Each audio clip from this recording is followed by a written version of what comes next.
La amusia se define como una condición en la que una persona es incapaz de reconocer diferentes aspectos relacionados con la música. Las primeras descripciones datan de 1865, cuando se definió como agnosia musical. Posteriormente, en 1871, Steinhaus la denominó amusia. Este último término se ha utilizado para describir el daño en uno o más procesos involucrados en la percepción de la música, sea congénita o adquirida. En 1920, Henshen publicó la primera monografía sobre amusia, en la que hizo un relato anecdótico de casos en los que la percepción musical de sus pacientes se encontraba alterada. Posteriormente, en 1962, Milner estableció la ubicación de redes neurales relacionadas con la música en pacientes con epilepsia que fueron sometidos a lobectomía temporal. La amusia se clasifica, según su etiología, en adquirida o congénita.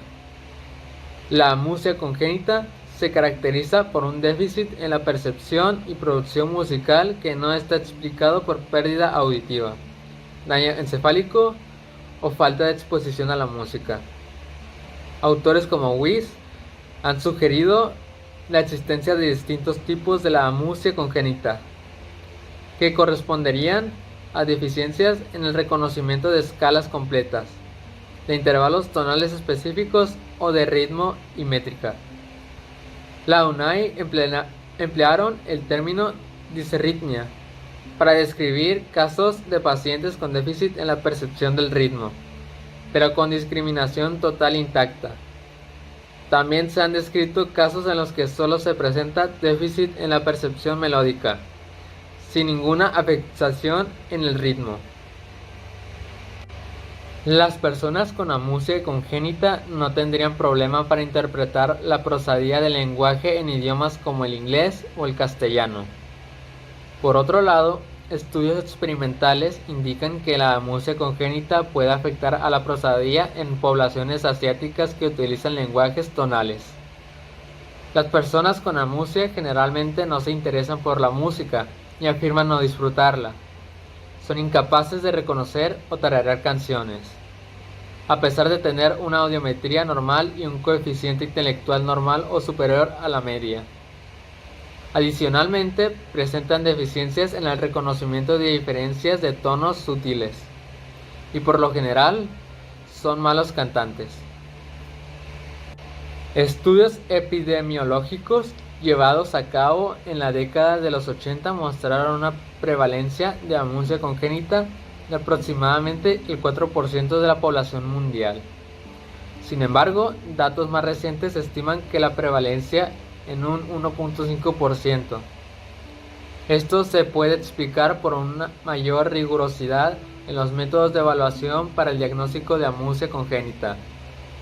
El objetivo del presente trabajo es realizar una revisión bibliográfica sobre la amusia congénita y sus efectos en habilidades no musicales de los individuos.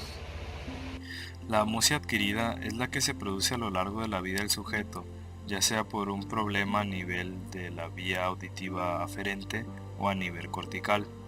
Son ejemplos usuales de amusia los pacientes que han padecido un accidente cerebrovascular o a los que se les ha instalado recientemente un implante coclear. Históricamente, la amusia adquirida ha sido estudiada en pacientes con lesiones cerebrales. Sin embargo, esta condición tiene variadas limitaciones inherentes a cualquier estudio neurocognitivo. Una de ellas sería la escasez de síntomas en lo que a la detección de alteraciones en la percepción musical se refiere. Por este motivo, la interpretación de funciones particulares puede ser errónea, ya que también podían estar coexistiendo otros trastornos. Un tema muy importante en la amusia adquirida es el implante coclear. El implante coclear es un dispositivo electrónico que se introduce a escala de nivel del tímpano o de la cóclea para estimular eléctricamente el nervio auditivo de pacientes con sordera profunda. Entonces, a partir del primer implante en 1957, comenzaron a estudiarse los trastornos de la percepción musical en pacientes que inicialmente contaban con una experiencia musical, pero que a lo largo de su vida perdían la audición por algún motivo. En estos pacientes se generaría una especie de amusia adquirida expresada por el disgusto de las personas que dejan de percibir y de disfrutar la música a como lo hacían antes. El problema que tienen estos implantes es que no cuentan con el número suficiente de electrodos para que se logre el reconocimiento de melodías complejas. Y esto se demostró gracias a estudios que se realizaron en los que se llegaron a la conclusión de que las personas que cuentan con estos implantes no tienen tanto problema en sacar con buenas calificaciones en las pruebas que miden la percepción de los aspectos temporales, como lo son la música y el ritmo, pero sí sufren más en la percepción de las pruebas melódicas, que vienen siendo escala, contorno e intervalos. Las alucinaciones musicales se deben al mal funcionamiento de las redes neuronales que permiten percibir la música. Para entender mejor este concepto, vamos a recurrir a una anécdota. Hace 7 años, Reginald King estaba en un hospital recuperándose de una cirugía cuando oyó por primera vez aquella música. Empezó con una melodía pop y luego llegaron otras. Oía de todo, desde canciones de cabaret a villancicos. Él preguntó a las enfermeras si éstas también podían escuchar la música y le respondieron que no. Es lo que recuerda King. Un director de ventas, jubilado de Cardiff en Gales, dijo que se sentía muy frustrado. No sabían de qué les estaban hablando y me dijeron que debía de sufrir algún problema cerebral.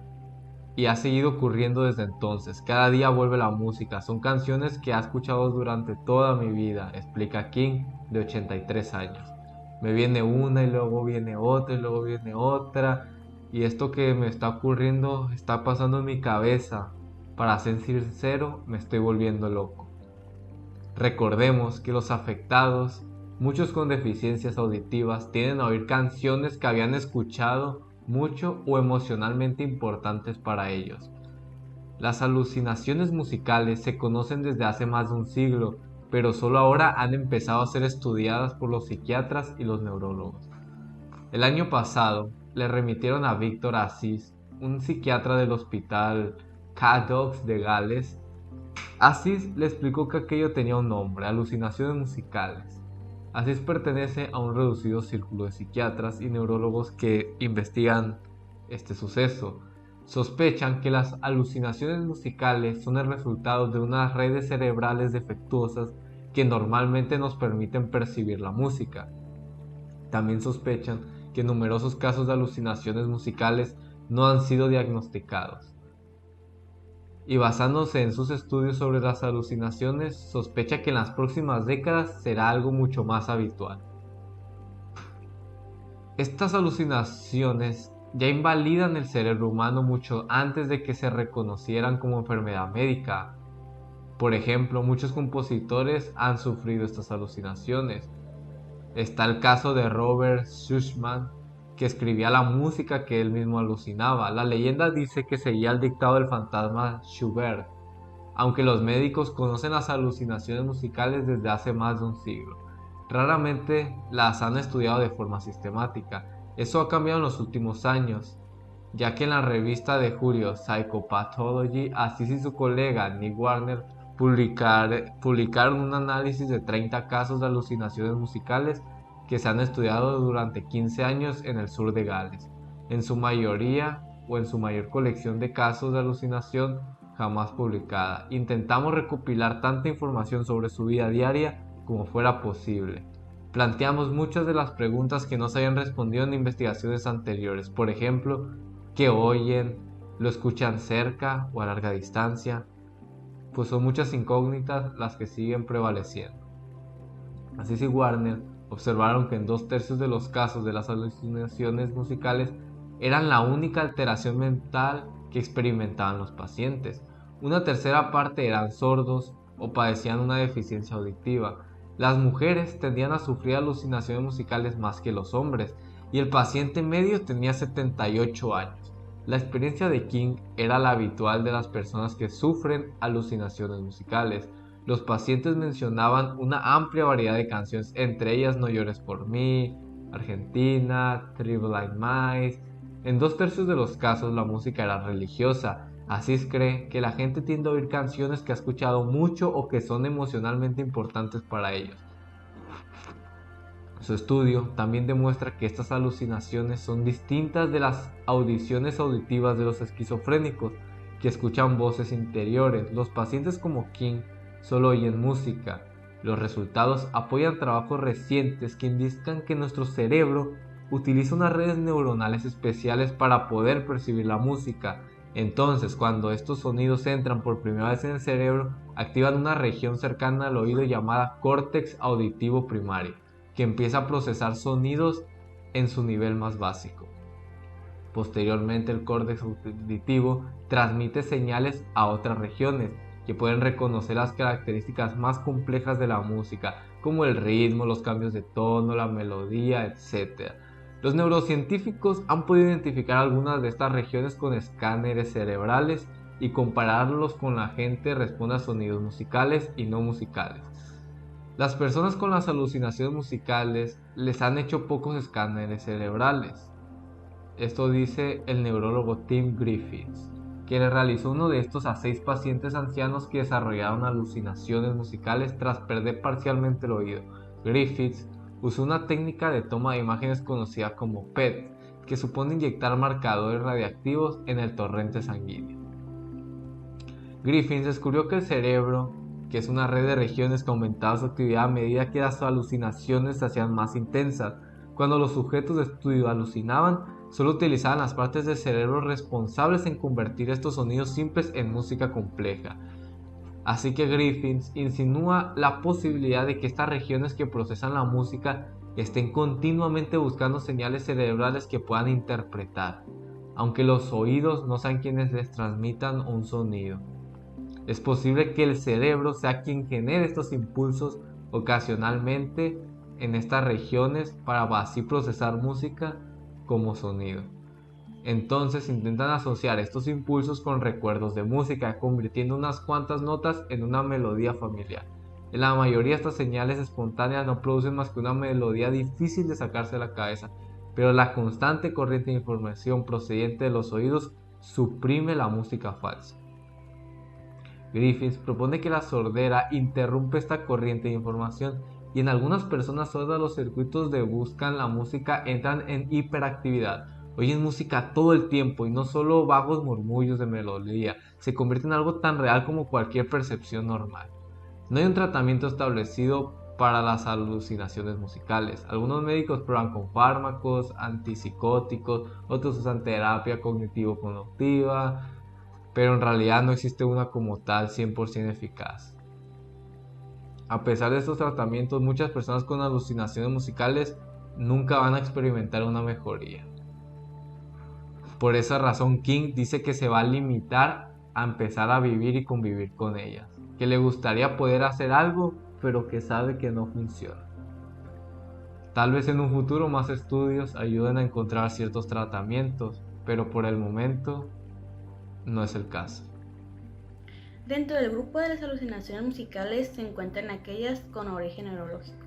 La realidad es que las alucinaciones musicales que son producidas por algún tipo de lesión neurológica son muy variadas, ya que estas pueden producirse en cualquier parte del cerebro, como lo puede ser en el lóbulo temporal o en el tronco cerebral.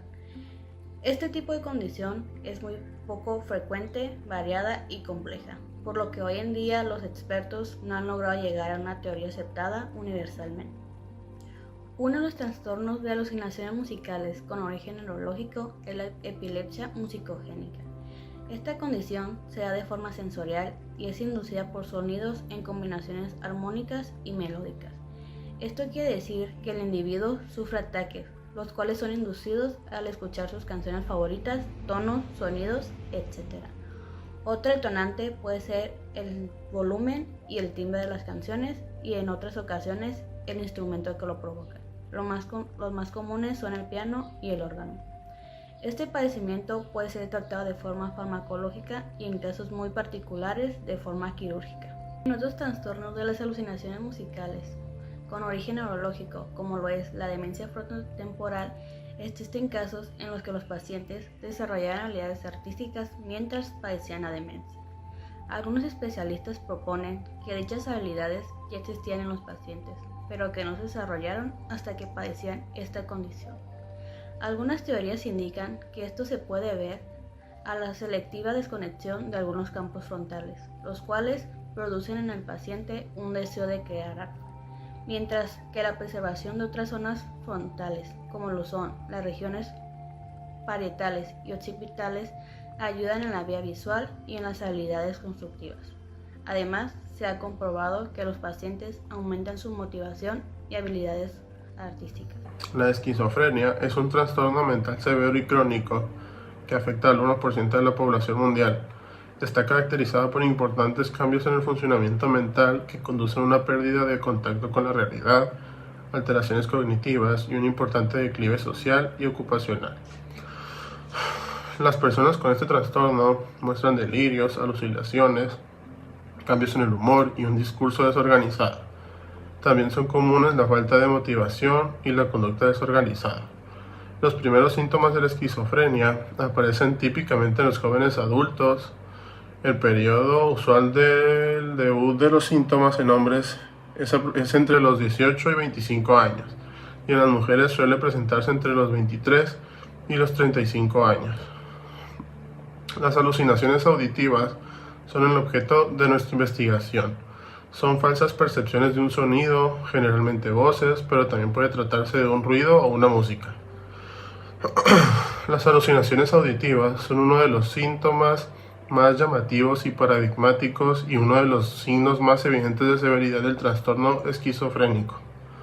Se estima que la prevalencia de las alucinaciones auditivas en los pacientes con esquizofrenia se sitúa en torno al 70%, siendo un síntoma común y generalmente angustiante de la psicosis. Pese a haber sido ampliamente descritas a lo largo del tiempo, la etiopatogenia y la localización neuroanatómica de las alucinaciones auditivas en la esquizofrenia es aún desconocida. Las alucinaciones auditivas en la esquizofrenia habitualmente se encuentran en forma de ruidos o sonidos sin estructurar, o bien por palabras, también por frases o sentencias más o menos cortas. Generalmente son comentarios que se dirigen al paciente, a veces en segunda persona, de identidad variada y de estilo desagradable, a menudo imperativo o autopunitivo, o bien voces que conversan entre ellas, voces dialogadas, o voces que comentan las acciones del paciente refiriéndose a él en tercera persona, o también el denominado eco del pensamiento, cuando el paciente oye sus propios pensamientos en voz alta. Mayormente todas ellas son de estilo desagradable, aunque algunos de los estudios han descrito un porcentaje nada despreciable del 25% de alucinaciones auditivas verbales placenteras.